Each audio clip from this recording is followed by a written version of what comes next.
चलो बाळको આપણે chapter number 13 માં આગળના સવાલ તરફ જઈએ તો સવાલ છે ભૂસ્તરીય રચના વિશે માહિતી આપો। બાળકો ભૂસ્તરીય રચના એટલે આ જમીનની પ્રક્રિયા, આ ભૂમિખંડો છે એનું નિર્માણ કઈ રીતના થયું હતું ખ્યાલ આવ્યો? વિવિધ ખંડોમાં વહેંચાયેલું આ વિશ્વ, આ ખંડોનું નિર્માણ કઈ રીતના થયું હતું એના વિશેની બાળકો આ સવાલમાં તમને માહિતી મળવાની છે। ખૂબ જ મજાનો સવાલ છે બાળકો। જ્યારે પણ આ સવાલ તમે ભણો છો ત્યારે તમે બાજુમાં ચોપડી રાખજો એટલે તમને વધારે ખ્યાલ આવશે। ખ્યાલ આવ્યો? તો બાળકો ભૂસ્તરીય રચના વિશે માહિતી આપો। તો ભારતમાં વર્તમાન ભૂપૃષ્ઠનું સ્વરૂપ પૃથ્વીની ભૂસંચલન પ્રક્રિયા અને બાહ્ય હલનચલનનું પરિણામ છે। ભારતમાં વર્તમાન ભૂપૃષ્ઠનું સ્વરૂપ પૃથ્વીની ભૂસંચલનીય પ્રક્રિયા અને બાહ્ય હલનચલનનું પરિણામ છે। બાળકો એક એક શબ્દ તમારે અહીંયા બહુ વિસ્તારપૂર્વક સમજવાનો રહેશે કે ભારતનું જે ભૂપૃષ્ઠ છે બાળકો કઈ રીતના, તો ઉત્તરના શીર્ષ સ્થાન પર બાળકો માથા પર એક વિશાળ હિમાલય આવેલો છે। દક્ષિણમાં હિન્દ મહાસાગર, પશ્ચિમમાં અરબ સાગર અને પૂર્વમાં બંગાળની ખાડી આવેલી છે। એ આપણું ભૂપૃષ્ઠ છે બાળકો। ઉત્તરમાં વહેતી મોટા ભાગની નદીઓ પાણીથી ભરપૂર છે, જ્યારે દ્વીપકલ્પની નદીઓ મોસમી છે। આવું થવા પાછળનું રીઝન શું? તો બાળકો એ બધું ભૂપૃષ્ઠને આધાર છે અને આ ભારતનું ભૂપૃષ્ઠ એ ભૂસંચલન પ્રક્રિયા અને બાહ્ય હલનચલનનું પરિણામ છે। સર આ કઈ રીતના બન્યું હશે બાળકો એના વિશે જ આપણે આ માહિતી મેળવવાની છે। તો જો આ બંને પરિબળોની વિનાશક અને રચનાત્મક અસર જોવા મળે, એક ભૂસંચલન અને બાહ્ય હલનચલન, એને કારણે બાળકો એક વિનાશક અસર પણ હોય છે અને એક રચનાત્મક અસર પણ હોઈ શકે છે। બાળકો પૃથ્વીની રચના જોઈએ તો ખરેખર ખૂબ જ રોચક છે, મહત્વની છે બાળકો। આ માહિતી મેળવતા પહેલા બાળકો હું એનો આખો સાર તમને સમજાવી દઉં છું કે શું કહેવા માંગે છે। તો બાળકો પહેલા પૃથ્વી પર આખો ભૂમિભાગ એક જ હતો। ખ્યાલ આવ્યો? પૃથ્વી પર બાળકો એક જ ભૂમિભાગ હતો એવું તમે સમજો। અને હતો બાળકો એક જ ભૂમિભાગ બાળકો પૃથ્વી પર હતો અને તમને ખ્યાલ છે કે આ પૃથ્વીનું જે પેટાળ છે બાળકો, આ જે પૃથ્વીનું પેટાળ છે, આ પૃથ્વીના પેટાળમાં નીચે ખૂબ જ ગરમી છે। ખ્યાલ આવ્યો બાળકો? આ જમીનનો પોપડો છે બાળકો અને આ જમીનના નીચે આ પૃથ્વીના બાળકો જમીનના નીચે બાળકો ખૂબ જ ગરમી છે। કેમ? કારણ કે ત્યાં ધગધગતો લાવારસ છે બાળકો। ખ્યાલ આવ્યો? આ ઉપરાંત પણ ઘણી બધી વસ્તુઓ છે બાળકો। જમીનનું પડ દરેક જગ્યાએ એક સરખું નથી। ખ્યાલ આવ્યો? પણ પૃથ્વીના પેટાળમાં આ ધગધગતા લાવારસને કારણે બાળકો કિરણોત્સર્ગી પ્રક્રિયા થાય। કઈ બાળકો? કિરણોત્સર્ગી પ્રક્રિયા થઈ અને આ કિરણોત્સર્ગી પ્રક્રિયાને કારણે બાળકો જે ગરમી આવે ને બાળકો એ ગરમી ઉપર આવવાનો પ્રયત્ન કર્યો અને આ જે જમીન, આ જે પૃથ્વી, આ જમીનનો જે એક ભાગ હતો બાળકો, એ જમીનના એક ભાગમાંથી કેટલીક જગ્યાએ બાળકો જ્વાળામુખી કે એવી પ્રવૃત્તિઓને કારણે આ જમીનના ટુકડા થઈ ગયા। આ જમીનના શું થઈ ગયા બાળકો? ટુકડા થઈ ગયા અને અલગ અલગ વિભાગોમાં તે વહેંચાઈ ગયા। આ કુલ 7 વિભાગો કર્યા। કેટલા? 7। બસ આ એકદમ શોર્ટ એન્ડ સ્વીટ માહિતી બાળકો આ સવાલમાં તમારે સમજવાનું છે। ખ્યાલ આવ્યો? પણ બાળકો આ રજૂઆત મેં તમને એકદમ સરળ રીતે કરી છે, પણ અહીંયા જે ભૂસંચલનીય પ્રક્રિયા અને બાળકો જે પ્લેટોનું નિર્માણ થયું હતું એ નિર્માણની પ્રક્રિયા આ પ્રમાણે હતી। હવે બાળકો વિગતવાર એની માહિતી જોતા જઈજો। પૃથ્વીનો ઉપરનો પોપડો, જેને આપણે અહીંયા જે લખ્યું છે બાળકો, પૃથ્વીના ઉપરનો પોપડો તેની નીચે રહેલા એસ્ટોનોસ્ફિયરના અર્ધદ્રવિત ખડકો ઉપર તરી રહ્યો છે। હા બાળકો અહીંયા જે ધગધગતો લાવારસ છે, આ લાવારસ છે બાળકો, આ લાવારસ પર આ પૃથ્વીનો પોપડો શું બાળકો તરી રહ્યો છે। બાળકો બંને સાથે હાઇલાઇટ કરતા જઈશું એટલે તમને ખબર પડશે. સર એસ્ટોનોસ્ફિયર એટલે શું? તો બાળકો જે લાવારસ છે આ લાવારસની ગરમી છે બાળકો એના માટે જે શબ્દ વાપરવામાં આવે છે એસ્ટોનોસ્ફિયરના અર્ધદ્રવિત ખડકો ઉપર તરી રહ્યો છે.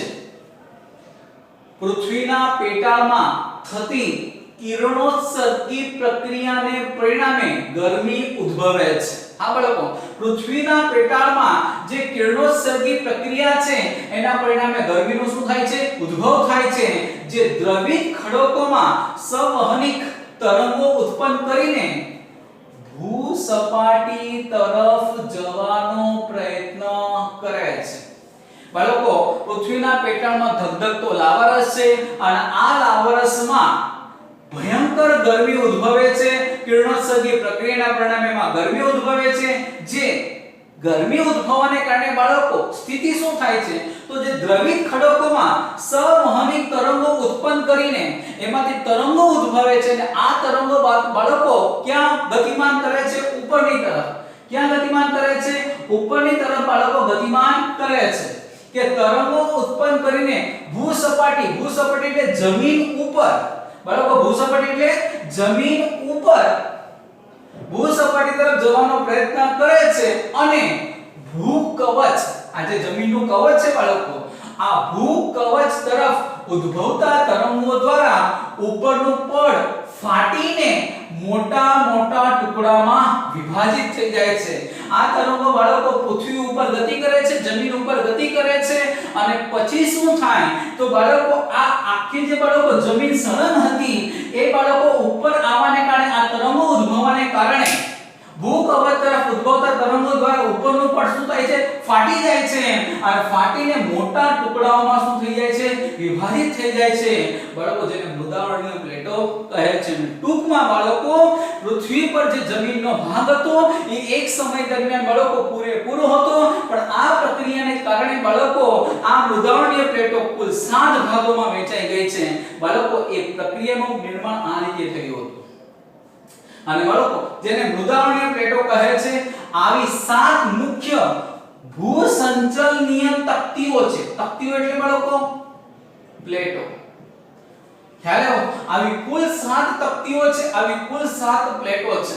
બાળકો તમને આમાં ખરેખર બાળકો બહુ વિગતવાર માહિતી આપણે ભણીએ છીએ કે બાળકો જમીન એક સળંગ ભાગ હતો એક સમય દરમિયાન પરંતુ પૃથ્વીના પેટાળમાં રહેલા એસ્ટોનોસ્ફિયર અર્ધદ્રાવિત પદાર્થોને કારણે ભયંકર ગરમી છે, લાવારસ છે, એના કિરણોત્સર્ગી પ્રક્રિયાના પરિણામે થયું શું? તો બાળકો તરંગો ઉપર ગતિમાન કરવા લાગ્યા.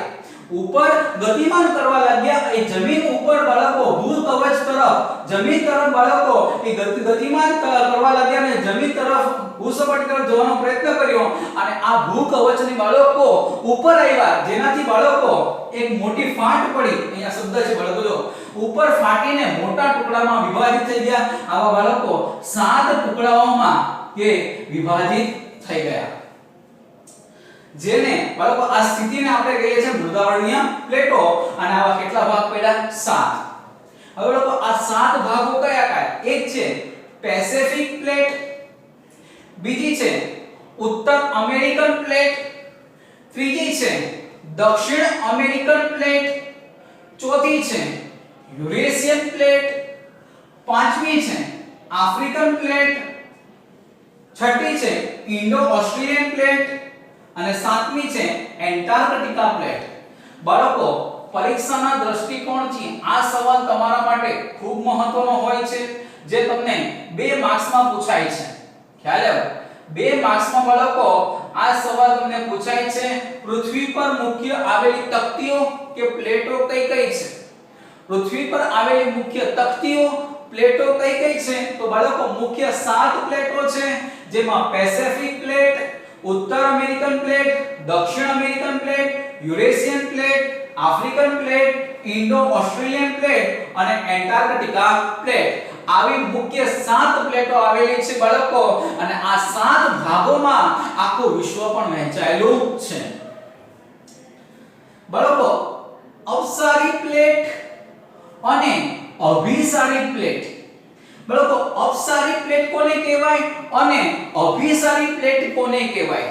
ખ્યાલ આવ્યો? તો બાળકો મેં તમને હમણાં કીધું કે આ 7 ભાગોમાં બાળકો આ વિભાજન થયું. તો બાળકો અપસારી પ્લેટ કોને કહેવાય? તો સાંભળો બાળકો, આ જે બે પ્લેટો છે અને જો આ બંને પ્લેટો એકબીજાની વિરુદ્ધમાં ગતિ કરે, કારણ કે બાળકો હવે જમીનના ટુકડા થઈ ગયા અને તેઓ એકબીજાની વિરુદ્ધમાં જ્યારે ગતિ કરે બાળકો, તો તેને અપસારી પ્લેટ કહે છે. અને આ જ વસ્તુ બાળકો જ્યારે બે પ્લેટો